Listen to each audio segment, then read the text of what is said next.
ठीक है। Next question है हम लोगों का कि जो दक्षिण Africa India field training exercise जो कि एफिनडेक्स हुई थी, ये दूसरा संस्करण इसका कहाँ पर आयोजित हुआ था? तो आप कहेंगे पुणे में आयोजित हुआ था दूसरा संस्करण एफिनडेक्स का। ठीक है।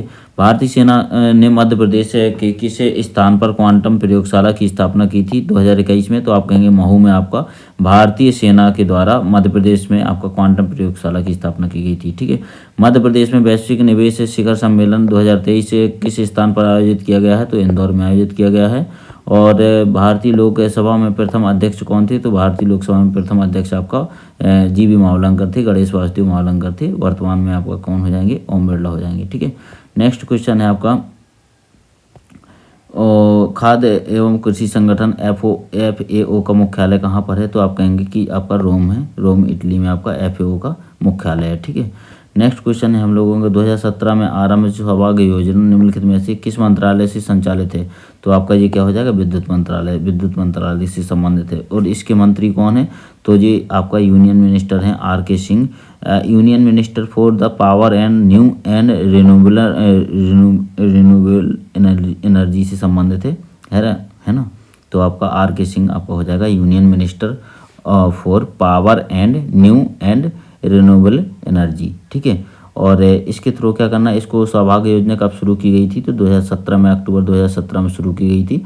रूरल एरिया में 100% जो गांव है ना उनको मतलब कि अंतिम गांव तक जो विद्युत है उसको पहुंचाना। ठीक है, इसका लक्ष्य था। और इसका नाम क्या है? तो आप कहेंगे PM सहज बिजली हर घर योजना। ठीक है, सहज बिजली हर घर योजना इसका नाम है। ठीक है।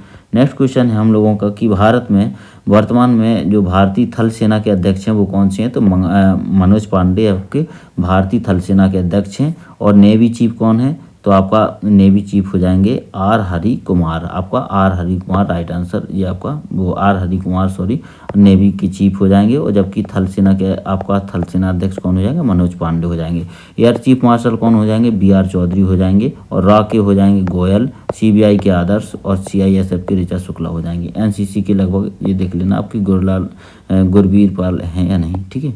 नेक्स्ट क्वेश्चन देख लेते हैं हम लोग कि भारतीय हॉकी खेल के लिए वर्ष 2020 के लिए लाइफ टाइम द्रोणाचार्य पुरस्कार से किसको सम्मानित किया गया था? तो आप कहेंगे कि ये एक बार आपको ना देख लेना, सतपाल सिंह आपका क्या हो जाएगा? सतपाल सिंह को दिया गया था। ठीक है, फिर भी आप इसको एक बार चेक कर लीजिएगा अपने स्तर पर। निम्नलिखित में से कौन सही सुमेलित नहीं? सही सुमेलित है आपका। तो आपका सही सुमेलित कौन कौन से है? चूँकि रंगास्वामी कप किससे है? हॉकी से संबंधित है, तो ये तो गलत हो जाएगा। तो इस तरह से एक ये भी गलत, तो 2 3 4 सही हो जाएंगे। शीश महल आपका क्रिकेट से संबंधित है। यादवेंद्र कप आपको हॉकी से संबंधित है।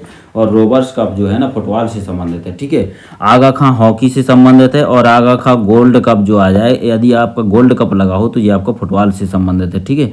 निम्नलिखित में से नेक्स्ट क्वेश्चन है, निम्नलिखित में से किसने फीफा विश्व कप 2022 में गोल्डन बॉल का पुरस्कार जीता है? तो लियोनेल मेसी ने आपका गोल्डन बॉल का पुरस्कार जीता है। ठीक है। नेक्स्ट क्वेश्चन है हम लोगों का, निम्नलिखित में से किस स्तूप के तोरण द्वार पर अशोक और उसकी 2 रानियों के साथ बोधि वृक्ष तीर्थ यात्रा का अंकन मिलता है? तो आपका सांची के स्तूप में आपका मिलता है। ठीक है। और प्रसिद्ध स्वतंत्रता सेनानी भागीरथ सिलावट, सादत खां और वंश गोपाल का संबंध निम्नलिखित में से किस स्थान पर है? तो आपका इनका जन्म आपका इंदौर में हुआ था। ठीक है। नेक्स्ट क्वेश्चन है हम लोगों का कि गलत युग में बताना है। साकेत रामायण कला संग्रहालय उड़ीसा में है। और आपका प्रेमचंद सृजन पीठ आपका उज्जैन में है। और मुक्ति बोध सृजन पीठ आपका सागर में है। जबकि तुलसी शोध संस्थान आपका भोपाल में नहीं है, कहाँ पर है? सतना में है। ठीक है। और निम्नलिखित में से किस अरब लेखक ने कलचुरी शासक गांगे देव और उसकी राजधानी त्रिपुरी का विवरण दिया है? तो आप कहेंगे अलबरूनी ने। आपका महमूद गजनवी के जो समय आपका जो इतिहासकार था अलबरूनी, जिसने की तहकीक हिंद, किताबुल हिंद और तारीख हिंद, ये इसकी पुस्तकाएँ हैं, ये इनका अनन्य नाम है। ठीक है। और फिर नेक्स्ट क्वेश्चन हम लोगों का कि निर्मल वर्मा पुरस्कार मध्य प्रदेश संस्कृति विभाग के द्वारा किस क्षेत्र में दिया जाता है? तो ये आपका दिया जाता है भारतीय प्रवासी द्वारा हिंदी भाषा के प्रचार एवं विकास में आपका ये इसमें दिया जाता है। ठीक है। तो इसकी शुरुआत निर्मल वर्मा पुरस्कार की शुरुआत कब हुई थी? तो 2015 में हुई थी। ठीक है। तो ये मध्य प्रदेश सरकार के द्वारा दिया जाता है, ठीक है। निम्नलिखित में से कौन राष्ट्रीय उद्यान आधिकारिक तौर पर भूर सिंह द बारासिंघा नाम का एक शुभंकर पेश करने वाला भारत का पहला राष्ट्रीय उद्यान बन गया? तो भूर सिंह द बारासिंघा नामक जो शुभंकर है वो आपका कान्हा राष्ट्रीय उद्यान के द्वारा भारत का पहला राष्ट्रीय उद्यान बन गया, जो शुभंकर पेश किया गया भूर सिंह द बारासिंघा, ठीक है। क्योंकि यहाँ पर बारासिंघा पाए जाते हैं ज़्यादातर, है ना। और निम्नलिखित में से कौन सा कथन जो है ना प्रसिद्ध ढोकरा कला के लिए प्रसिद्ध नहीं है? ढोकरा कला के लिए प्रसिद्ध नहीं है तो आप कहेंगे कि यह विवाह समारोह से जुड़ी एक सजावटी कपड़ा कला है, ठीक है। तो ये आपका उससे संबंधित नहीं है। नेक्स्ट क्वेश्चन है, पंडित द्वारका प्रसाद मिश्र निम्नलिखित में से किस समाचार पत्र के मुख्य संपादक थे? तो लोकमत के आपका समाचार पत्र के पंडित द्वारका प्रसाद मिश्र जो हैं संपादक थे। नेक्स्ट क्वेश्चन है, धर्म राजेश्वर स्मारक निम्नलिखित में से प्राचीन नगर से संबंधित है? दसपुर से, ठीक है। ये दसपुर मंदसौर में पड़ता है। ये आपको ना वीडियो मेरे मतलब डिस्क्रिप्शन में मिल जाएगा, वहाँ पर आप ये UPPCS का जो ऑफिशियल आंसर की आई थी उससे आप देख सकते हैं, ठीक है। और आनंद सिंह श्याम धनैया बाई कलाकारों का संबंध निम्नलिखित में से किस कला से है? तो आप कहेंगे गौण चित्रकला से। यहाँ पर आपको ना ये आपका ये रिपोर्ट एंड इंडेक्स वगैरह ये सब का वीडियो आपको अगले 1-2 दिन में मिल जाएगा, ठीक है। और ये बताइए कि आयुष मंत्रालय इसका संक्षिप्त रूप क्या हो जाता है? तो आपका आयुष मंत्रालय आयुर्वेद, योगा और प्राकृतिक चिकित्सा, यूनानी, सिद्ध, होम्योपैथी। तो होम्योपैथी वाला ये आपका राइट हो जाएगा। नेक्स्ट क्वेश्चन है आपका, एटाई रोग किससे होता है? तो एटाई रोग से आपका हो जाता है कैडमियम के प्रदूषण से आपका एटाई रोग होता है, जबकि पारा से आपका मिनीमाटा रोग हो जाता है। आर्सेनिक युक्त प्रदूषण से पानी प्रदूषित हो जाता है, फुट रोग हो सकता है। नाइट्रेट जो आपका प्रदूषण है इससे आपका ब्लू बेबी सिंड्रोम हो जाता है। और खाद्य सुरक्षा मानक अधिनियम 2006 के अनुसार निम्नलिखित में से किस चिन्ह को सभी प्रसंस्कृत फल उत्पादों के लिए अनिवार्य किया गया है? तो आप कहेंगे कि PFO को आपका अनिवार्य किया गया है, ठीक है। और नेक्स्ट क्वेश्चन है कि आपका आनुवांशिक रूप से BT जो बैगन है उसको निम्नलिखित में से किसके लिए विकसित किया गया था? तो BT बैगन को आपका कीट प्रतिरोधी के लिए विकसित किया गया था, ठीक है, BT बैगन को। और एटलस और अक्ष के मध्य जो पाए जाने वाले जोड़ को पिवोट कहते हैं और इसको सेनोवियल जोड़ भी कहते हैं, ठीक है। और मनुष्यों में निम्नलिखित में से कौन सा विटामिन खून का थक्का जमने में सहायक होता है? तो आप कहेंगे खून का थक्का जमने के लिए आपका विटामिन K सहायक होता है, ठीक है। नेक्स्ट क्वेश्चन है आपका कि वह क्षेत्र जो 2 पारिस्थितिकी तंत्रों के मध्य सीमा रेखा और संक्रमण क्षेत्र के रूप में कार्य करता है उसको इकोटोन कहते हैं, ठीक है। ये इकोटोन हो जाएगा। और हमारे देश का कौन सा क्षेत्र जैव विविधता तप्त स्थल मतलब जैव विविधता का हॉटस्पॉट कहलाता है? तो आप कहेंगे पश्चिमी घाट आपका जैव विविधता का हॉटस्पॉट कहलाता है। वायु की गति का मापन किससे किया जाता है? तो एनेमोमीटर से वायु की गति का मापन किया जाता है। भारतीय वन प्रबंधन संस्थान कहाँ पर है? तो भोपाल में है। भारत वन सर्वेक्षण कहाँ पर है? देहरादून में है। प्रजनन केंद्र कहाँ का? और वन प्रजनन केंद्र कहाँ पर है? कोयम्बटूर में है। वन उत्पादकता आपका रांची में है। और भारत जो आपका वानस्पतिक सर्वेक्षण है जो कोलकाता में है। राष्ट्रीय प्राणी उद्यान आपका न्यू दिल्ली में है, ठीक है। नेक्स्ट क्वेश्चन है आपका कि संताल विद्रोह के नेता कौन थे? तो सिद्धू एवं कान्हू आपका संताल विद्रोह के नेता थे। 1855-56 में संताल विद्रोह हुआ था दावन कोई आपका बिहार में, ठीक है। और आपका जो बिरसा मुंडा है ये आपका मुंडा विद्रोह के नेतृत्व करता थे। इनको मुंडा विद्रोह को हम लोग सरदारी लड़ाई भी कहते हैं। क्या कहते हैं? मुंडा विद्रोह को हम लोग सरदारी लड़ाई भी कहते हैं और आपका आलोक खनी विद्रोह भी कहते हैं। ये विद्रोह कब हुआ था? तो 1895 में शुरू होकर मतलब कि 1901 तक चला था बिरसा मुंडा के द्वारा आपका मुंडा विद्रोह, ठीक है। और आपका जो कोल विद्रोह था ये 1829 में शुरू हुआ था, 39 तक चला था। 44 से 48 में फिर शुरू हो गया था, 44 से 48 तक चला था। बुद्ध भगत और गंगा नारायण आपका कोल विद्रोह के आपका प्रमुख नेता थे, ठीक है। फिर आज कहा जाता है प्रार्थना समाज की स्थापना कब हुई थी? तो प्रार्थना समाज की स्थापना 1867 में आत्माराम पांडुरंग ने कहाँ पर की थी? बम्बई में आपका महाराष्ट्र में की थी, ठीक है। और इन्होंने आपका पुणे में 1884 में दक्कन एजुकेशन सोसाइटी की स्थापना भी की थी। और आर्य महिला समाज जो है ना पंडिता रमाबाई ने इसमें सहयोग दिया था आर्य महिला समाज की स्थापना में, ठीक है। 1899 में D.K. कर्वे ने पुणे में आपका विडो होम की स्थापना की थी, D.K. कर्वे ने, ओके। नेक्स्ट आ जाता है कि परंपरा के अनुसार अलवरों और नयनारों की जो संख्या थी वो कितनी थी? तो 12 और 63 आपका अलवरों और नयनारों की संख्या थी, ठीक है। और जो आपका तहरीक हिंद पुस्तक के लेखक कौन थे? तो अलवरूनी हो जाएगा, महमूद गजनवी के समय वाला, है ना। और ये बताइए कि कौन सी बौद्ध गुफाएं नहीं हैं? तो आपका ये जो हो जाएगा सांची जो हो जाएगा, जो सांची है, ये सांची क्या है? सांची का ये तो एक स्तूप है, तो ये आपका क्या हो जाएगा? आपका बौद्ध गुफाएं नहीं हुए। फिर नेक्स्ट क्वेश्चन है हम लोगों का कि जो भारत छोड़ो आंदोलन किस तिथि को प्रारंभ हुआ था। तो भारत छोड़ो आंदोलन 9 अगस्त 1942 को प्रारंभ हुआ था। ठीक है। विजयनगर साम्राज्य की स्थापना किस वर्ष की गई थी। तो विजयनगर साम्राज्य की स्थापना 1336 ईस्वी में हरिवर और बुक्का के द्वारा, ये काकतीय वंश के सामंत थे, इनके द्वारा की गई थी। ठीक है। चंपारण सत्याग्रह के दौरान नील की खेती किस नाम से जानी जाती थी। तो आपका तिनकटिया पद्धति के नाम से जानी जाती थी। चंपारण सत्याग्रह कब हुआ था। तो 1917 में हुआ था। प्रथम सबने अवज्ञा भी कहते हैं। राम कुमार शुक्ल ने आमंत्रित किया था गांधी जी को, कहाँ पर, चंपारण सत्याग्रह में। और यहाँ पर मतलब कि गांधी जी को चंपारण सत्याग्रह में ही रविन्द्रनाथ टैगोर के द्वारा महात्मा की उपाधि दी गई थी। ठीक है। और रैयतवाड़ी व्यवस्था आप कहेंगे तो टॉमस मुनरो ने शुरू की थी। कब की थी। तो आप कहेंगे कि 1820 में की थी। और ये मद्रास, बॉम्बे और असम के हिस्सों में आपका लागू थी। ये 51% भूभाग कवर करता था। और एक कैप्टन रीड ने इसको 1792 में तमिलनाडु में पायलट प्रोजेक्ट के रूप में चलाया था। झूम कृषि आपका मध्य प्रदेश, आंध्र प्रदेश और आपका ये आपका केरल, असम वगैरह ऐसे पहाड़ी इलाकों में झूम की कृषि होती है। ठीक है। नेक्स्ट क्वेश्चन है आपका कि पोथी पढ़ जग हुआ मन पंडित भयानक होए, ढाई आखर प्रेम का पाड़े सु पंडित होए। तो ये आपका किसकी है, मतलब पंक्तियां हैं। तो ये कबीरदास जी की पंक्तियां। ठीक है। ये आपका वीडियो मिल सकता है। राज्यपाल से रिलेटेड जितने भी आपके फैक्ट हैं ना, सारे के सारे मिल जाएंगे। और राज्यपाल कैसे कैसे नियुक्तियाँ करता है पूरा एकदम विद डिटेल में बहुत अच्छे से मिल जाएगा। एक भी क्वेश्चन नहीं छूटने वाला है आगे। फिर तो आपका ये बताइए, राम परमहंस मंडली जो है इसकी स्थापना कब की गई थी। तो 1840 में की गई थी गोपाल हरि देशमुख के द्वारा महाराष्ट्र में। ठीक है। और रामकृष्ण मिशन यदि बात करें तो 1897 में बाबा विवेकानंद के द्वारा कलकत्ता में की गई थी। और रामकृष्ण परमहंस के द्वारा आपका कलकत्ता में एक बेलूर मठ की स्थापना की गई थी। ठीक है। नेक्स्ट क्वेश्चन है आपका कि मध्य प्रदेश राज्य पिछड़ा वर्ग आयोग जो है ना 2021 में के अंतर्गत कितने अशासकीय सदस्य हो सकते हैं। तो आप कहेंगे 5 इसमें अशासकीय सदस्य हो सकते हैं। 338 बी के तहत ओबीसी है जो आपका स्टेट को पावर मिलती है। ठीक है, आयोग बनाने की। राज्य मानवाधिकार आयोग के सदस्यों की नियुक्ति हेतु गठित समिति की अध्यक्षता कौन करता है। तो आप कहेंगे जो राज्य मानवाधिकारों के आयोग हेतु जो सदस्यों की नियुक्ति के लिए जो गठित समिति होती है उसकी अध्यक्षता कौन करता है, मुख्यमंत्री करता है। जबकि अपॉइंटमेंट कौन करता है, उनकी नियुक्ति कौन करता है, राज्यपाल करता है। ठीक है। और ये एक कैसा निकाय है, सांविधिक निकाय है। और नेशनल आपका राष्ट्रीय मानवाधिकार आयोग जो आया था कब अस्तित्व में आया था। तो 1993 में आपका अस्तित्व में आया था राष्ट्रीय मानव अधिकार आयोग। ठीक है। और राष्ट्रीय महिला आपका आयोग कब आया था। तो 1992 में आया था राष्ट्रीय महिला आयोग। ठीक है। फिर आपसे क्वेश्चन पूछा गया है कि राष्ट्रीय मानवाधिकार आयोग के संदर्भ में निम्नलिखित कथनों पर विश्लेषण कीजिए। तो आप कहेंगे कि जो मानव अधिकार आयोग जो है ना, मानव अधिकार के क्षेत्र में कार्यरत संस्थाओं को प्रोत्साहित करता है। बिल्कुल सही है। आयोग का काम मानव अधिकार क्षेत्र में अनुसंधान करना भी है। ठीक है। तो 1 और 2 दोनों कथन सत्य हो जाएंगे। ठीक है।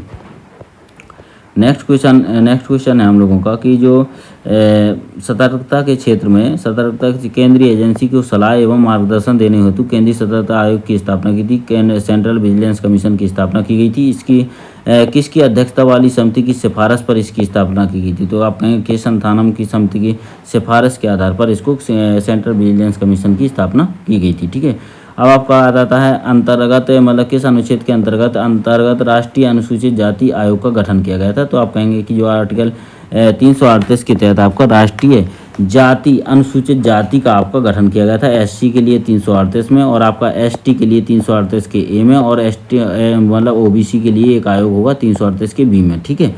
फिर आपका आर्टिकल 332 क्या है। तो सुप्रीम कोर्ट और मतलब एससी और एसटी के लिए जो विधानसभा में आरक्षण है वो आपका आर्टिकल 332 प्रदान करता है। और 342 में क्या है कि एसटी जो है ना अनुसूचित जनजाति है, इसके अनुसूचित जनजातियां हैं। जबकि 341 में क्या है आपका अनुसूचित जो जनजातियां वो अनुसूचित जाति आ जाएंगी। ठीक है। अनुसूचित जाति आपका 341 में, अनुसूचित जनजातियां आपका 342 में आ जाएंगी। ठीक है। और 338 में क्या है आप कहेंगे ये निर्वाचन आयोग से संबंधित है। 324 से 329 तक निर्वाचन आयोग है। फिर राज्य का मुख्य चुनाव आयुक्त आपका राज्य सूचना आयुक्त।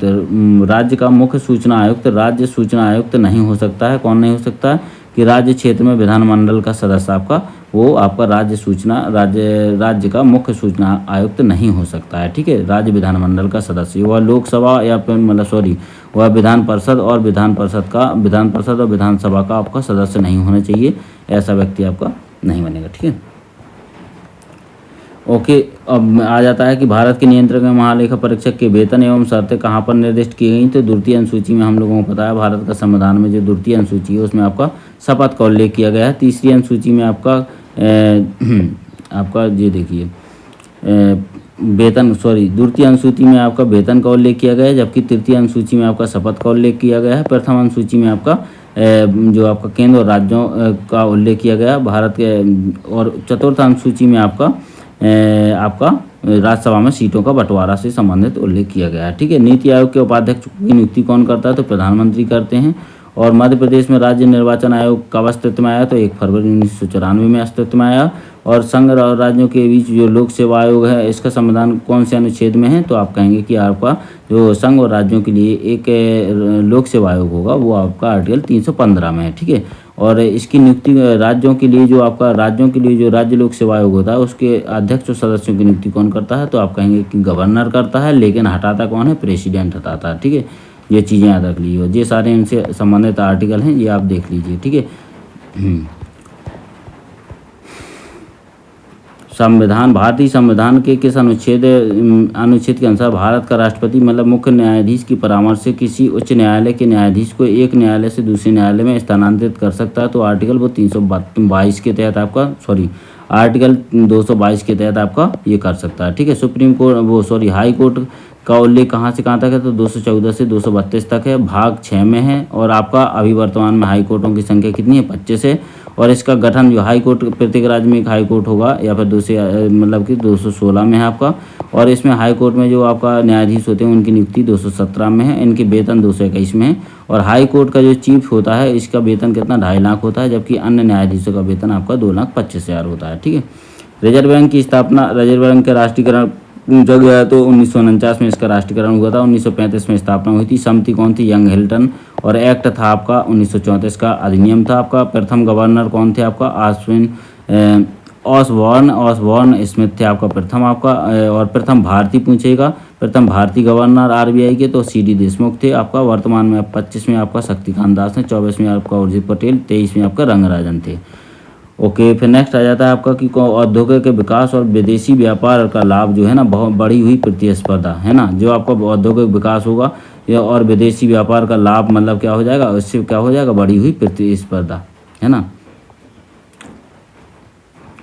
और फिर नेक्स्ट क्वेश्चन है आपका कि राष्ट्रपति की क्षमादान की शक्ति किस अनुच्छेद के अंतर्गत आती है? तो आप कहेंगे राष्ट्रपति की जो क्षमादान शक्ति है वो आर्टिकल 72 के तहत आती है। ठीक है, 72 में वो 4 तरह की शक्तियाँ पर क्षमादान कर सकता है: लघुकरण, क्षमा और परिहार और विराम।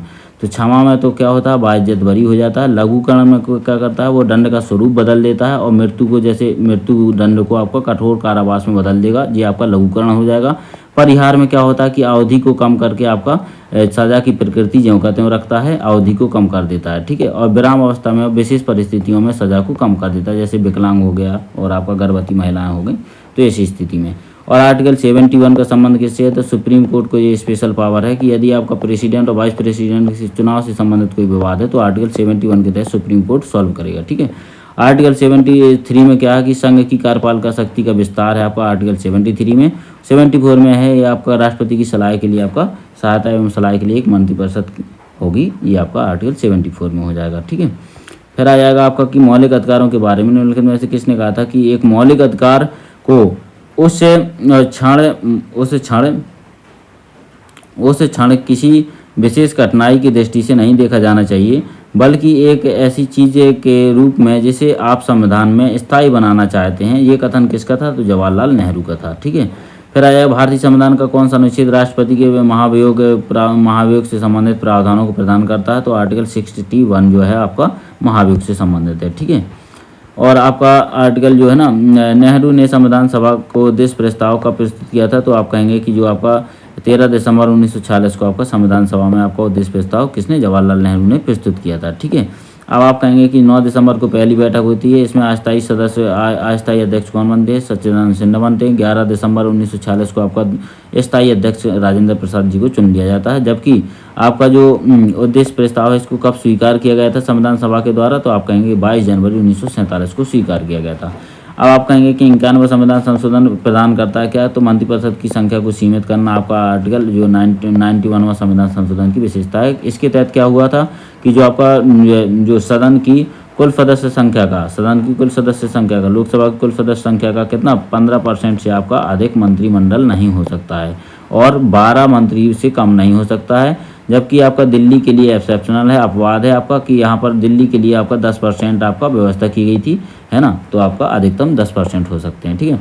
और 2026 तक जो लोकसभा और विधानसभा की सीटों का में वृद्धि नहीं होगी। ये आर्टिकल मतलब कि ये कौन सा संविधान संशोधन था, तो 84वां संविधान संशोधन। SC/ST के लिए आयोग का विभाजन आपका पूछा है, तो आपको पता होना चाहिए कि 65वां संविधान संशोधन 1990 के द्वारा SC/ST आयोग बना था।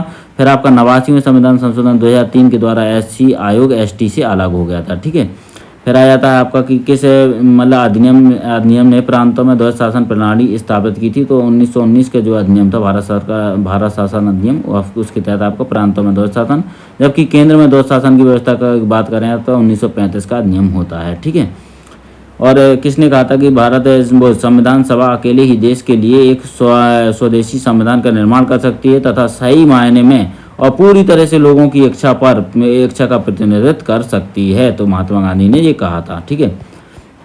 आपका 90 ईस्ट रीज ये आपका कहाँ पर है, तो 90 ईस्ट रीज ये आपका हिंद महासागर में। इसमें से बहुत सारे क्वेश्चन हम लोगों के ग्रुप डिस्कशन में डिस्कस किए गए हैं।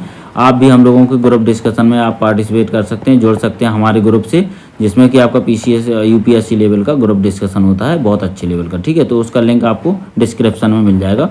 और जो लोग अभी यहाँ तक वीडियो को देख रहे हैं, प्लीज़ आप सब्सक्राइब कर लीजिए और अपने फ्रेंड्स को शेयर कर दीजिए। इसमें जितने भी आपका ऑल इंडिया में जो PCS के पेपर होंगे, मैं इसको मतलब आंसर की के फॉर्मेट में लेकर आता रहूँगा, ठीक है। तो आप लोग इसमें अभी सब्सक्राइब कर लीजिए, ठीक है। और आपका ईस्ट 90 जो ब्रिज है आपका, और आपका हिंद महासागर में पड़ता है, ठीक है। नेक्स्ट क्वेश्चन है आपके पवन ऊर्जा के संबंध में कथन बताना है आपका।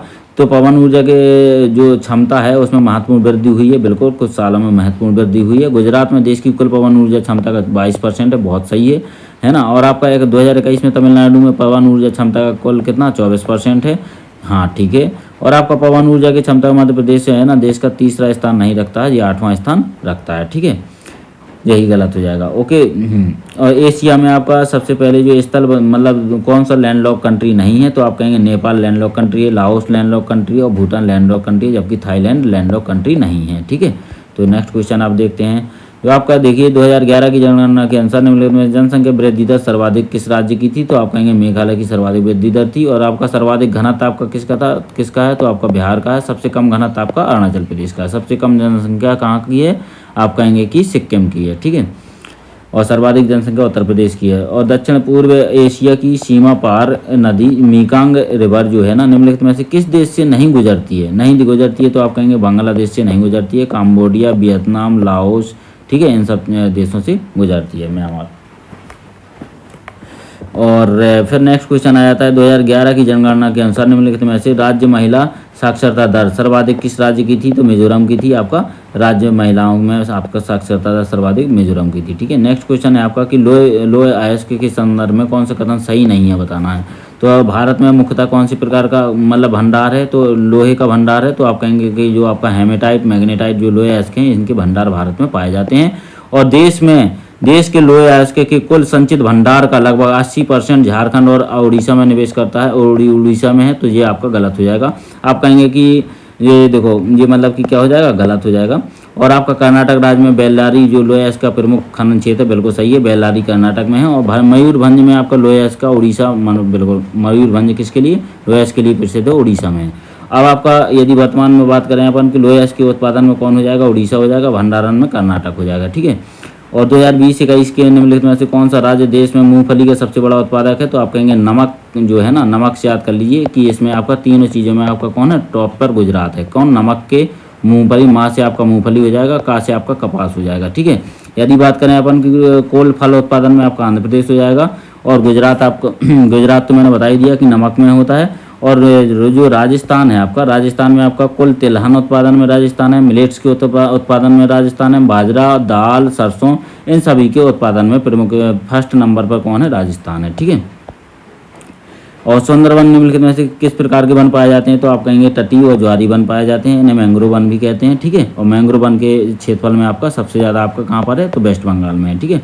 एटलस पर्वत किस महाद्वीप पर स्थित है? तो आप कहेंगे अफ्रीका महाद्वीप में आपका एटलस पर्वत स्थित है। मध्य प्रदेश में सिंचाई के प्रमुख साधन क्या है? तो आप कहेंगे कुएं और ट्यूबवेल आपका, इसमें आपका 67% आपका सिंचाई जो है ना मध्य प्रदेश में कुएं और ट्यूबवेल से होती है। ठीक है, अब लेकिन निम्नलिखित में से सिंचाई परियोजनाओं को उनका गलत युग्म बताना है। तो आपका सुक्ता जो सिंचाई परियोजना है जो बेलूर में नहीं है। ठीक है, और नेक्स्ट क्वेश्चन है आपका कि लोएस के संबंध में, ये भी आपका है, मध्य प्रदेश में लोएस के संबंध में कौन सा कथन सही नहीं है बताना है। तो लोएस के उत्पादन में मध्य प्रदेश देश में तीसरा स्थान रखता है, ये आपका गलत हो जाएगा, क्योंकि अभी आपने देखा था कि मध्य प्रदेश जो है ना उसमें आपका 8वां, वो उसमें सॉरी ये नहीं है, आपका तीसरा स्थान नहीं रखता है। ठीक है, और जबलपुर जिले में उत्तर पूर्वी भाग में हेमेटाइट के जमाव हैं, बिल्कुल सही बात है। यहाँ के जमाव अभ्रक और सिलिका की मात्रा अधिक है, बिल्कुल सही बात है। छत्तीसगढ़ के अलग होने के बाद लोएस के जो भंडार है ना घट गए हैं, बिल्कुल। छत्तीसगढ़ जब से अलग हुआ मतलब कि मध्य प्रदेश से, बहुत सारे जो आपके जो भंडार हैं लोएस के वो आपका छत्तीसगढ़ में पहुँच गए हैं। ठीक है, नेक्स्ट क्वेश्चन हम लोगों का है कि मध्य प्रदेश की मिट्टी के संदर्भ में कथन चुनिए, आपका सही कथन चुनना है हम लोगों को। तो आप कहेंगे बुंदेलखंड में जो है ना लाल पीली मिट्टी पाई जाती है ना, और आपका बिल्कुल सही बात है, बुंदेलखंड में लाल पीली मिट्टी पाई जाती है। लाल पीली मिट्टी में उर्वरकता अधिक होती है, तो आप कहेंगे ये गलत बात है। तो जहाँ पर भी दो है उसको क्रॉस कर दिए, 1 3 4 हमारा राइट आंसर हो जाएगा। ठीक है, और निम्नलिखित में से मैग्नीज के भंडार कहाँ पर पाए जाते हैं? तो मैग्नीज के भंडार आपका बालाघाट में पाए जाते हैं, बालाघाट मध्य प्रदेश में। उत्पादन मैग्नीज के उत्पादन में देश में आपका पहले स्थान पर कौन सा राज्य है? तो आप कहेंगे मध्य प्रदेश है। इसके भंडारण में, मैग्नीज के भंडारण में उड़ीसा है। ठीक है, फिर नेक्स्ट क्वेश्चन है हम लोगों का निम्नलिखित में कौन से मध्य प्रदेश की जलवायु से संबंधित नहीं है? तो शीत ऋतु में उत्तरी भागों में तापमान दक्षिणी भागों की तुलना में कम रहता है, बिल्कुल सही बात है। और राज्य का दक्षिण पूर्वी भाग अपेक्षाकृत अधिक वर्षा प्राप्त करता है। ठीक है, और ग्रीष्म ऋतु में मुरैना दतिया जिलों में तापमान कम रहता है, नहीं कम नहीं रहता है, ये आपका अधिक रहता है। सामान्यतः शीत ऋतु में शुष्क रहता है, बिल्कुल सही बात है।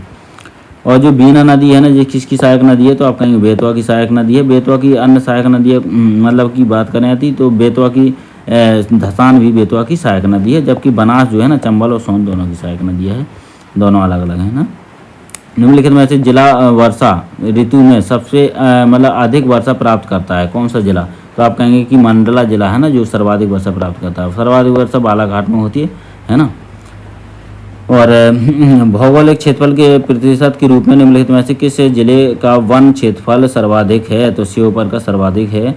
और फिर आपका अखरानी मथवार जो पहाड़ियों के मध्य निम्नलिखित में से किस नदी में गहरी कंदरा पाई जाती हैं? तो आप कहेंगे कि जो नर्मदा नदी है, जब ये आपका मालवा पठार में आपका चंबल जो अवनाल का अपर्दन करता है, ये आपका चंबल करती है मालवा पठार में, जबकि आपका अखरानी और मथवार जो है ना पहाड़ियों के मध्य जो है निम्नलिखित में से कंदरा जो बनाई जाती हैं वो आपका नर्मदा नदी के द्वारा बनाई जाती हैं। ठीक है,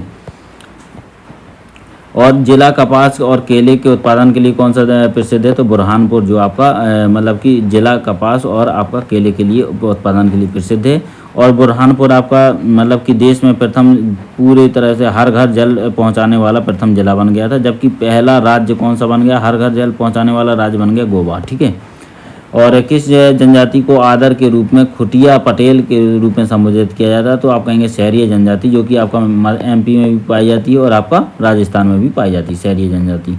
मध्य प्रदेश सरकार की लाडली बहना योजना, इसके अंतर्गत महिलाओं को कितनी राशि दी जाएगी? तो 1000 रुपये प्रति माह दी जाएगी। और 2011 की जनगणना के अनुसार मध्य प्रदेश की न्यूनतम जनसंख्या घनत्व का जिला कौन सा है? तो आपका डिंडोरी आपका न्यूनतम है, जबकि सर्वाधिक जनसंख्या घनत्व भोपाल में है। ठीक है, और भारत में कोयले के सकल उत्पादन के संदर्भ में मध्य प्रदेश का कौन सा स्थान है? तो आप कहेंगे मध्य प्रदेश का 5वां स्थान है। और आपका उत्पादन में कौन है? छत्तीसगढ़ है। भंडारण में कौन है? आपका कोयले के भंडारण में आपका झारखंड है। ठीक है, तांबा हीरा मैग्नीज में मध्य प्रदेश पहले स्थान रखता है। तांबा हीरा मैग्नीज में आपका मध्य प्रदेश पहला स्थान रखता है।